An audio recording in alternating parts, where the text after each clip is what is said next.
Mike Bettis of the Tornado Hunt team on the move there in the right towards some very, very dark skies and in some rain, obviously, with the windshield wipers going. Let's hope that they're not doing what we call sometimes entering the bear's cage, coming out of the rain right into a rain-wrapped tornado at this point. Members of the District of Columbia National Guard deployed to support government officials and district residents during Winter Storm Jonas.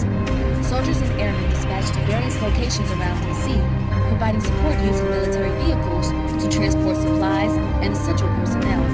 The district guardsmen also helped emergency response vehicles and civilians trapped in the storm. And left a trail of debris in the city of Quishigaya. Video footage shows what appears to be a tornado. Firefighters and police say the powerful winds ripped through parts of the city and damaged more than 300 buildings. To 100 meters across, it was one of the largest tornadoes ever in Japan. Scientists at Japan's meteorological agency have surveyed the damage. They've determined the tornado's strength as 8 measured 1 or higher on a scale between 0 and 5. The scientists say a level 1 tornado packs winds of about 120 to 175 kilometers per hour. The Vatican knows, and I have some local connections there that I know about the Vatican and what they're doing. The Fortune 100 companies, they're getting ready and being prepared. Creative forensics when it comes to secrets and how military intelligence knows about things before they happen. Because of what I do and what I do professionally, I interact with people involved with law enforcement, including the FBI. Would the federal government of the United States of America lie to you? Creative forensics. Of course they would, and they have for decades. Creative forensics. My first-hand awareness began in year 2000. 2 different men, friends of mine, they're both researchers. They approached me and they said, John, there's this thing that's going to happen. We're not sure about the date, but it's going to happen. When it does, there's going to be abrupt climate change. There's going to be 200-mile-an-hour wind. I need to find out if this is true. And my confidential source, a friend of mine, he says, John, it's exactly what you said it is. It's coming. It's going to hit us. It's going to hit us hard. And there's going to be 200-mile-an-hour winds. And there's going to be massive tidal waves and earthquakes and all the rest of all the things that you said.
Scientists are telling us we're heading into a new ice age?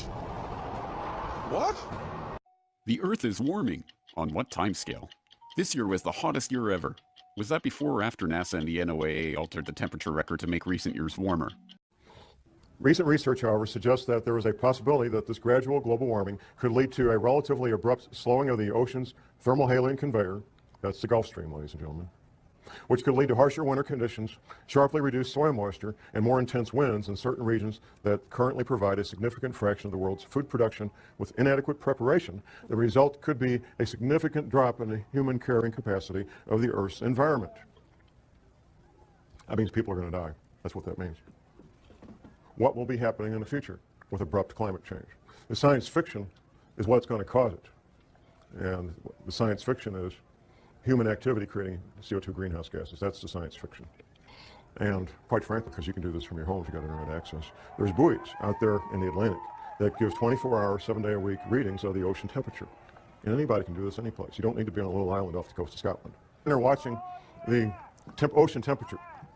And then there's a dramatic drop in temperature on one buoy, then another buoy, and so forth. And what they're watching is the North Atlantic thermohaline conveyor, which is also called the Gulf Stream. Just a couple of years ago, there was an announcement that the Gulf Stream had slowed down by 30%. My private sources tell me it's been more than that. ClimateGate was hype and it's been debunked. The UK Information Commissioner found the ClimateGate scientists guilty of breaking the law by hiding data from the public. What we're going to learn today is known by the major world governments. I doubt the president of Zimbabwe knows what we're going to talk about, but the heads of England, Canada, United States, Russia, China, they all know, and they're making preparations. The Vatican knows, and I have some local connections there that I know about the Vatican and what they're doing. It's coming, it's going to hit us, it's going to hit us hard. And it's going to be 200-mile-an-hour winds, and it's going to be massive tidal waves and earthquakes and all the rest of all the things that you said. Because I did pretty quickly learn what would be causing the rising ocean levels and abrupt climate change. These mountains. And the Arkansas, Missouri Ozarks are one of the known safe havens when all these events take place. If you want to get to the heart of the matter, that's the way it's done. You find witnesses who don't know each other that have the same information, and you interview them at different times, different places. On one of the breaks, I have a man walk up and introduce himself to me. He says, "John, I'm in the insurance industry. And we've wondered for years, us in the insurance industry, why is there such a cluster of retired Navy people in the zip codes of the Arkansas, Missouri Ozarks? Now I know. Now I got my answer." The Navy knows. Another pistol student of mine, retired Navy guy, I said, "What's the altitude of your new home?" He told me to the foot the altitude of his new home. How many people can do that? Almost nobody. He told me to the foot the altitude of his new home in the Arkansas, Missouri Ozarks. How many planets are there in our solar system? 9? Okay. NASA. Never a straight answer. NASA. July 29th, 2005, announced the finding of the 10th planet, named Xena. Do a Google search. They did. Don't take my word for it. NASA announced the finding of the 10th planet, named Xena, 29th of July, 2005. Parade magazine and the Sunday newspaper. It was the front cover of the January 15th, 2006 edition.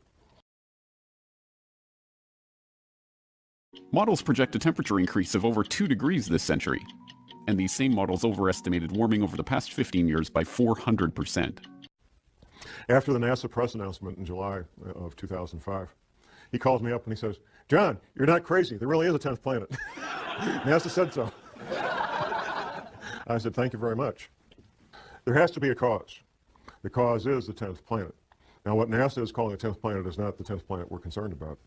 It's the 10th planet that's referred to in the Bible, also called Wormwood. The closer you are to the current equator, whatever that might be, the better off you are when these things happen, if there's a pole shift, because your climate's not going to change all that much. If you're in Miami, Florida, and we have a 20-degree pole shift, you're not going to end up with a really, really bad winter. You're going to have a mild winter. But if you're in Maine and you got a 20-degree pole shift, you could end up with the weather of Siberia real easy.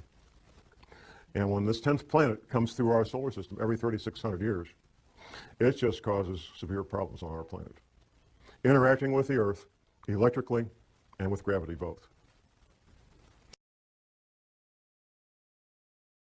Climate denial is a well-funded conspiracy. Actually, the real money is to be made in global warming alarmism. Professor James McCanney, who is a credentialed scientist, has written a number of books on this. He's a real astrophysical scientist, and he knows about this stuff. I'm a private detective and a researcher. I'm not a scientist. But I can tell you what the scientists say, because I've read their books. And I can tell you what Dr. Velikovsky said, because I've read his books. And I can tell you what the Bible says, because I've read the Bible. And all these things are true, and all these things are in the process of happening right now. Where is all this water going to come from? Up until last year, I was thinking, oh, melting ice at Antarctica, melting ice at Greenland. But how could it melt that fast? Well, it can't melt that fast, even with what we're going through. It turns out the answer was right in front of me all the time. There is a bulge of water at the equator. It turns out that sea level varies as much as 494 feet up and down from that rock in Cornwall, England. Now, that's like a 50-story building. I mean, it's a lot of water. and there's a bulge of literally millions of cubic miles, 1 mile by 1 mile by 1 mile, cubic miles, millions of cubic miles of water bulge at the equator of this planet. It wasn't common knowledge for John Moore, I found out. It's not common knowledge for most people. It's held in place by two things, the rotation of the Earth and gravity. Anything that changes our true north, our pole, by more than just a couple of degrees will cause that water to be disrupted. And there's a technical term for it, slosh. And there's records locked up in bones and stone of this having happened in the past. Velikovsky talked about it extensively in his books. Now, from Washington, D.C. to Boston is basically one big city. All that's going to be gone. Going down the coast to Atlanta and down to Florida. Florida, the highest point in Florida is on the Panhandle, 55 feet above sea level. Florida's finished, except for a small part of the isthmus, maybe. And that's a big maybe.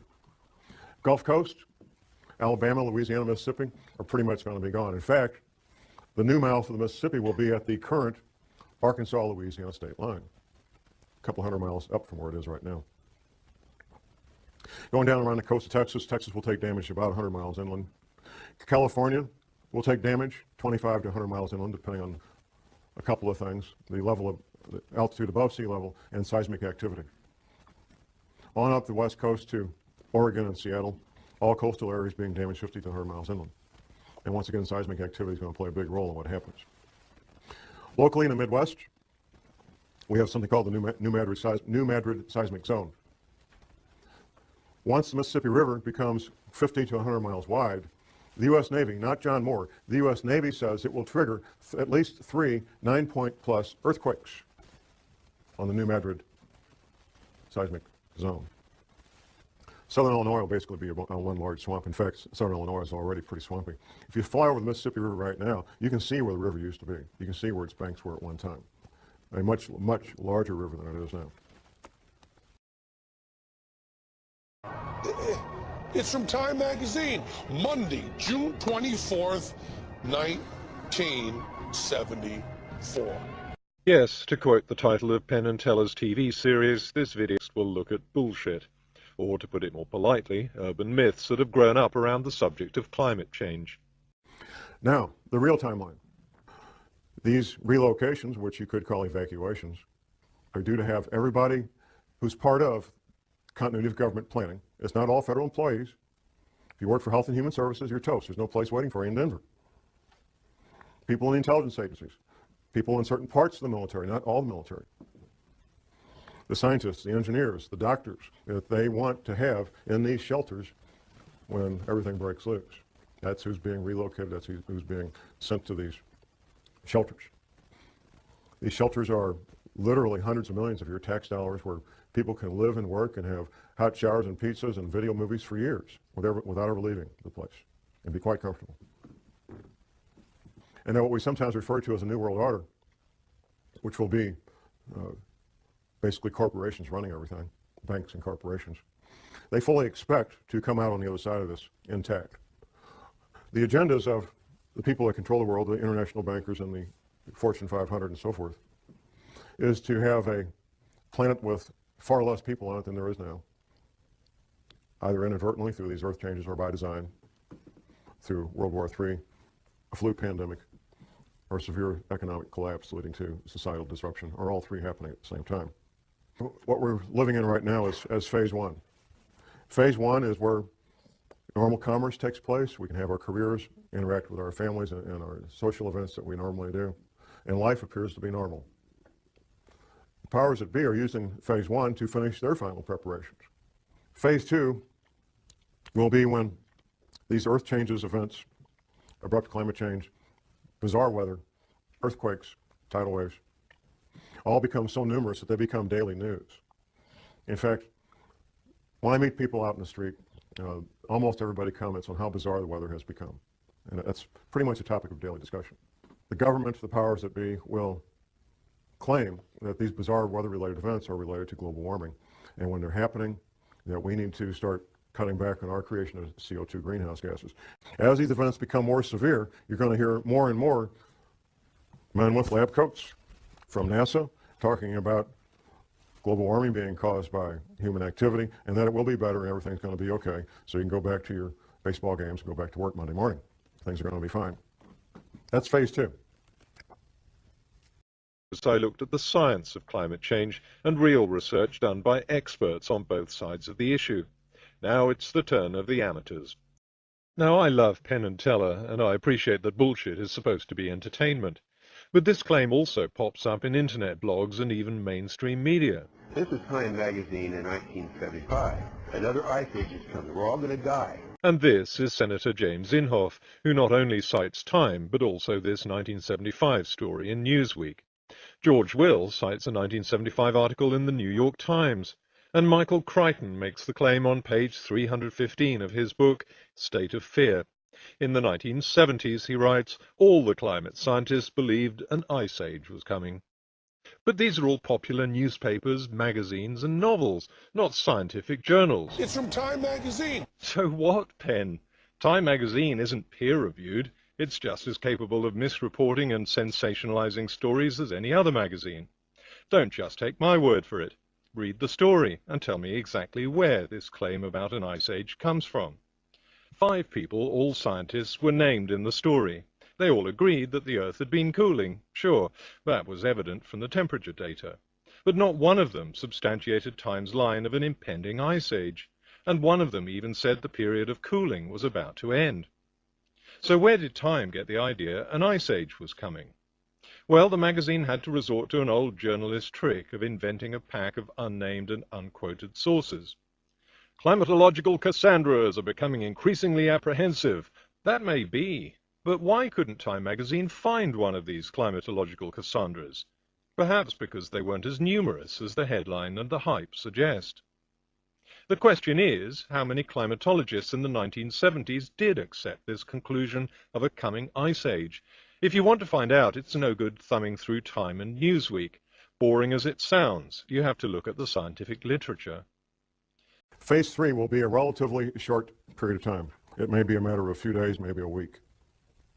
It won't be long.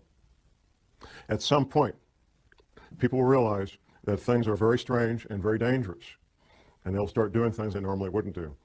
Most men, and it's mostly men because of the nature of the work they do, some women, who know about what we're talking about today, just simply go about their lives and keep quiet about it. They're not public speakers. They take care of their family, they take care of themselves, and the rest of you are on your own. Phase 4 will be the end of the world as we know it. Once these oceans come up, the infrastructure that supports normal human activity will be wiped out. The housing where 100 million people live will be damaged and or destroyed. The potable water that these people rely on will no longer be potable. The food that they rely on to eat will no longer be available. It will not be a pretty picture. Martial law will be instituted probably before that, which brings to mind these other scenarios. What are you looking at? You're looking at curfews. The curfew could be from 10 o'clock at night to 6 a.m. The curfew could be 24 hours a day. Restrictions of sales of firearms, ammunition, and alcohol. Rationing of fuel, rationing of food, potable water rationing, possibly rationing of electricity. We've seen that in Iraq a lot, depending on what's going on. Martial law is not a fun thing to be part of or live under, even if you're part of the occupying force, because it changes your life. And the Navy says these oceans will come up over a period of about 30 days. Once these events get in motion, these water levels, these oceans, these tsunamis, tidal waves will take place over a period of about 1 month. Altitude. The Navy says that everything 100 feet sea level and below will be completely destroyed. The Navy says everything at 400 feet and below is at risk of being damaged and or destroyed. But there's more to this. There's how close you are to densely populated areas. Now, the Appalachian Mountains, for example, in North Carolina and so forth, would be highly desirable places to be if it wasn't for being so close to literally tens of million people who are going to be hungry and without potable water and without electricity. That's what makes those areas undesirable, even though they will be safe in terms of geology and rising ocean levels. Dollars, if you call dollars money, you would be well advised to maybe be looking at something else for money to store up value for future use, possibly gold coins, possibly silver coins, to store up a lot of value in a compact area, compact space. Before, however, I would get gold coins or silver coins I think I would look at other aspects of preparedness. That's why I want to focus on the final part of this presentation is preparedness. So let's look at the stepping stones, the building blocks of preparedness. First of all, and most important, is spiritual preparedness. That our American POWs who were incarcerated in POW camps in World War II, our American POWs who had strong spiritual beliefs, were far more likely to survive what went on in his POW camps than those who did not. Eating the same food, having the same medical attention, doing the same work, wearing the same clothes, living in the same buildings. Those who had a strong spiritual foundation were far more likely to survive those conditions. We know that for a fact. It's not my job to tell you what your spiritual beliefs should be. My job is to tell you you need to have strong spiritual beliefs, whatever that might be for you. Next comes skills. The skills of a farmer, a gardener. You will be growing your own food. The skills of a paramedic. In a future where things no longer work like we're used to, you're going to be your own paramedic, or you're going to sit there and watch your loved one bleed to death from a chainsaw accident or whatever it might be. An EMT course is one semester at your local junior college, maybe $100, $200, and you'll know more about emergency medical matters than 99% of the people in this country. One semester at your local junior college.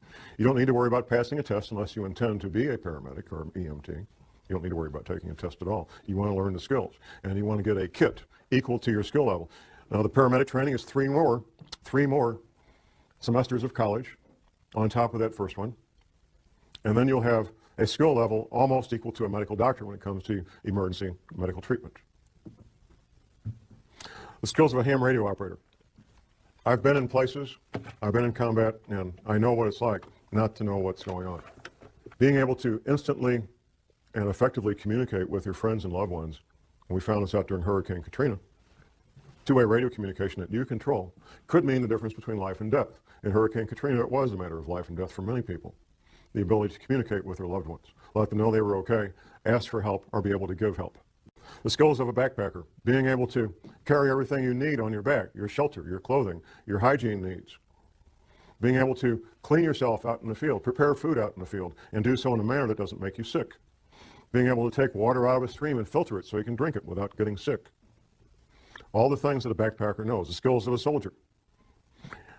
In a severe crisis like Hurricane Katrina, for example, you're your own cop, you're your own soldier, or nobody's protected. That's what it comes down to. You become your own soldier, you become your own police officer, and you protect your loved ones because of these skills that you learn. Animal husbandry. In a severe long-term crisis, having goats and sheep and chickens and ducks and rabbits can mean the difference between a fairly good and healthy diet and one that's terribly lacking in protein. It's extremely difficult to get the protein you need from an all-vegetable diet. Extremely difficult. The skills of a carpenter, of an electrician, of a plumber, things that we may call up a professional to do now, you will be on your own to make these repairs. The skills of an automobile mechanic. All these skills take years to learn, and you can't learn them out of a book, at least not and be very effective.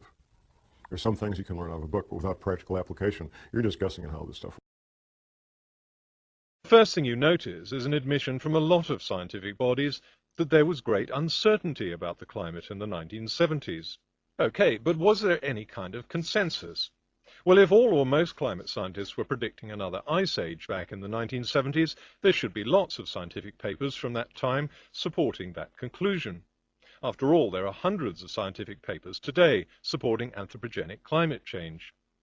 A review published in the Bulletin of the American Meteorological Society looked at the scientific literature rather than the popular press. 3 climatologists searched scientific journals between 1965 and 1979, and yes, they found 7 papers predicting not an ice age, but global cooling. The only problem is, they also found 44 articles predicting global warming. Even though the world was cooling in the 1970s and had been for 3 decades, even so, 6 times as many climatologists predicted that the danger was global warming, not global cooling. For the purposes of propagating an urban myth, the claim about a consensus on an imminent ice age simply does the rounds unchecked, even when it's dressed up as science. I mentioned Wisconsin will be gone. The Great Lakes will become one vast inland sea joining up with Hudson Bay up in Canada. That's what the Navy says. Gone. Wisconsin's gone. It's finished. There's not going to be any more Wisconsin. Florida's gone. Louisiana, Alabama, Mississippi, finished. Gone. Some science in there, some science fiction. The science is about what will happen in the future, abrupt climate change and rising ocean levels. The science fiction is what's causing it. It's not man-made greenhouse gases, like he says. That's a distraction. And that tactic was decided on many, many years ago, sometime in the late 70s, early 80s, that they would use that as the pretext to keep people thinking things are going to be okay. The science leaves out something, and the science fiction adds something. Al Gore gives a timeline for when these events are going to happen. Abrupt climate change and rising ocean levels. The timeline that Al Gore gives in his movie is the same timeline that the federal government gives out through the NASA Goddard Space Flight Institute. Say that fast 10 times. The NASA Goddard Space Flight Institute, which the Queen, Her Majesty, visited last spring when she was in this country, by the way, because she's got taking a sudden interest in science. It's kind of clever what they did in the movie, the way they said it. But in 2016, things will start to get bad, abrupt climate change and rising ocean levels. Exact same timeline put out by the federal government through NASA. NASA is part of the military, by the way.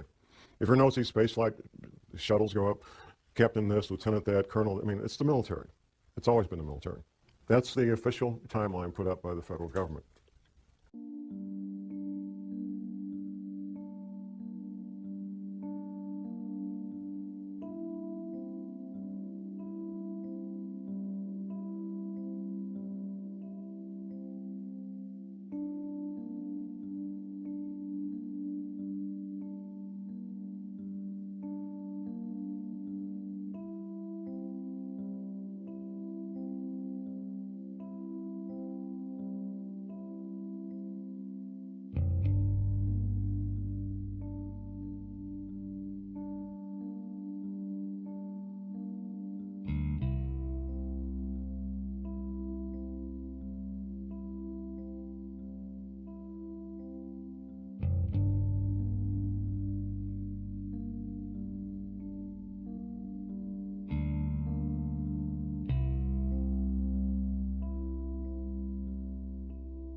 Mike Bettis of the Tornado Hunt team on the move there in the right towards some very, very dark skies and in some rain, obviously, with the windshield wipers going. Let's hope that they're not doing what we call sometimes entering the bear's cage, coming out of the rain right into a rain-wrapped tornado at this point. Members of the District of Columbia National Guard deployed to support government officials and district residents during Winter Storm Jonas.